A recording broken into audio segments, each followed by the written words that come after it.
So Catrin, tell me, what are people going to see when they get their copy of One Smile magazine? They will see positive news, and they will see some ideas which might inspire them to share their visions of how we can, in this community and in the wider community, be more supportive of each other, have more fun, and go back to the basics of what is really important. And I believe that is relationships and stories from each other and sharing those. To me, this seems to fall in line with what appears to be a growing awareness that people are losing touch with some of the more simple pleasures of life, and perhaps where they were originally wanted to be in life, getting caught up in some distractions. Would you agree with that? I totally agree with that. And the whole creation, or co-creation I should call it, from this magazine is totally going in line with this. I came to a point where I asked myself, this is my half time, so to speak, in this life. What do I really want to do? Is there something different? Do I want to continue the path I have been walking on, or do I want to do something different? And I believe we should go back to basics, but we also should find out what our soul really wants to do in this life. And as soon as I got this inspiration and started the journey, everything fell into place. And this can happen to absolutely everybody. Right.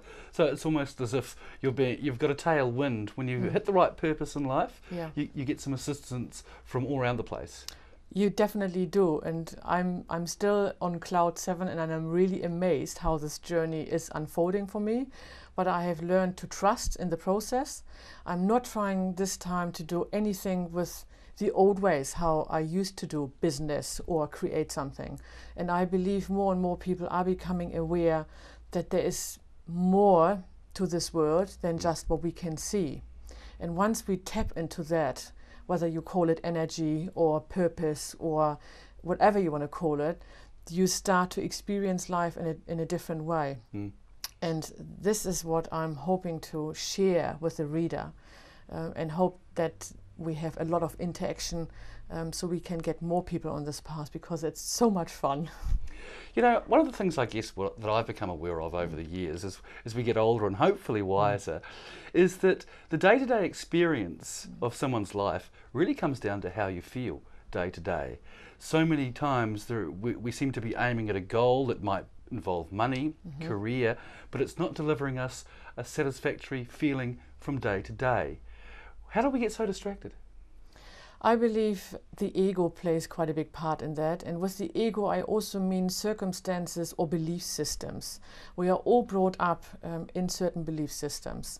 And when we start to be able to step back and look at them and see, do they actually serve us? Or are they getting us on this old road where lots of people have traveled? And at the end of the day, even if you have a lot of money and you have everything you think you want, if you don't have anybody to share it with, there is no joy in the whole procedure. And I found out, if I can be of service to other people in a way that I enjoy what I'm doing, then that's satisfaction, that's joy, and I can spread that, and other people can pick it up as well. Catrin, what do you say to critics? You know, there are going to be people sitting at home watching this right now going, get real, lady. You've got to get yourself a job, whether you like it or not, pay your mortgage, and live like a normal human being. Yes, I can see where this belief system is coming from. I am a normal person, like everybody else. I have 3 children. I'm a single mom. I have had 2 businesses in the past which were half successful and half failed. And all of a sudden I stood there, and also I still have to pay the rent and the food, and have been working with normal jobs, but that didn't quite get me anywhere. And what I'm not saying is that stop your job, stop what you are doing, and try it in a different way. What I'm saying is open up your mind. And the reason why that is happening is there's a science behind it. It's not just standing in front of the mirror every day and saying, I'm beautiful, I'm pretty, I'm successful, and it happens. There is a science, though, behind what we feed our minds with. Our subconscious mind is the part in us which is a lot more powerful than our conscious mind. The conscious mind is what we work with, how we talk with each other now. But the subconscious mind incorporates all the things we believe in and everything we have learned in our journey. And if you deep down believe you don't deserve it, you can't make any money, you are not allowed to be happy, then this is exactly what you are experiencing in this world. So it's not hocus pocus, or it's not airy-fairy or new age. It's really something I can recommend. By just the first simple step is asking more questions. Yes. And just asking, how can it get any better than this? I guess the question too is, when one wakes up to one's own subconscious programming, and perhaps, you know, and I know what you're talking about, it's a difference between a scarcity consciousness and perhaps an abundance consciousness. And someone who has a scarcity consciousness is never going to do well money-wise, simply because their deep down belief is that they can't. How does one challenge these inner beliefs? Well, I can give you a really awesome, wonderful example. I recommend reading positive books, reading something different. This is how I started. 5 years down the track, you are the person, an accumulation of all the stuff you actually feed your mind with. So start to read different books. But I'm a member of Toastmasters here in Nelson, and I love listening to all these speeches from different people. And there was one person who delivered a speech on money being exchanged as plants. So he said that our chrysanthemums, I think they are called, would be money, which we can exchange. And he talked the whole time in this speech about, as soon as you have lots of these chrysanthemums in your garden, you experience abundance. And you wouldn't believe it. I bought those chrysanthemums, I planted them in my garden. Every time I see them now, my memory goes back to his speech and I feel abundant automatically. Fantastic. So something as simple as that can help.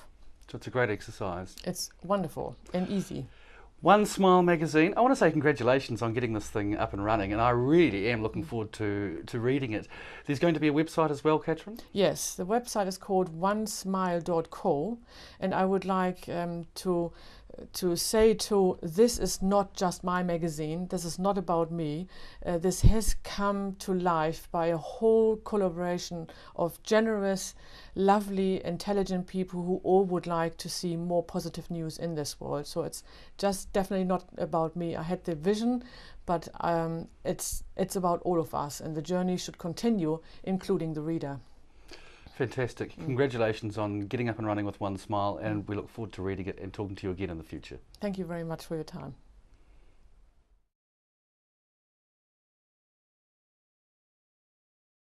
So, Catrin, I know what you're talking about here. There's a difference between what might be termed scarcity consciousness, where people look out and see very little opportunity, not the opportunity to make money, as opposed to somebody with abundance consciousness who sees lots of ways of making money, for example. But how do we challenge those sorts of beliefs? I think there is a really easy way to start it and do it. And I have come across that. I'm a member of a Toastmasters club here in Nelson, and I hear lots and lots of speeches. And one of the people who gave a speech talked about money as being a plant, like I think he said a chrysanthemum plant. And we should exchange those chrysanthemum plants instead of money. And then he made a whole speech about explaining why it doesn't matter whether it's money or a plant, it's only an energy which is flowing. So I went home, and the speech was really funny, which is a really important component in this. And I went home and I bought the chrysanthemums and I planted them all over my garden. And every time now they come up and start flowering, I feel abundant because I memorized what he was saying. So that's how easy it is to change your consciousness or your abundance perception. It's not about standing in front of the mirror and telling yourself, I'm abundant, I'm abundant, I'm abundant. Your subconscious mind wouldn't believe that. But this is another way. Reading books. I recommend reading books, listening to CDs or DVDs which bring this positive message and a different way of thinking over and over and over again. And at some point it will reach your belief system, and then you see changes around you. You know, in New Zealand we have a particular cultural issue that we call tall poppy syndrome. Now, I know you're German, but I'm no doubt you're aware of New Zealanders' tall poppy syndrome. It's almost a resentment and a resistance to success. How are people ever going to succeed in life while they have that resistance? They need to allow this to happen. When I came here, I had no idea about this, but I watched it very much in the Olympic Games. I found it interesting that we came a lot of the times either third or fourth, more often fourth, and that has to do with only belief. Those milliseconds do not, the training, the skill, the whatnot doesn't make any difference. It's whether you believe you can achieve it. And what we can do, that's what One Smile magazine is all about. It's starting to feed our minds with positive stuff, and then starting as a community to support each other, cheer each other on. I would like a community where we are cheerleaders for each other, and also allowing ourselves to be on the top. Maybe New Zealanders have a belief that associated with what does it mean to be on top or first, and that is something they don't actually want to be, apart from rugby obviously. But in that regard, let's change those belief systems, because I think New Zealanders, and New Zealand is one of the most beautiful countries, the most ingenious people I've ever met, and I think we could show the world how it can be done. Catrin, congratulations on getting the project together. I know it's been quite a journey for you, and we look forward to seeing the website and the magazine in bookstores around the region. Congratulations, thanks for taking the time. Thank you very much.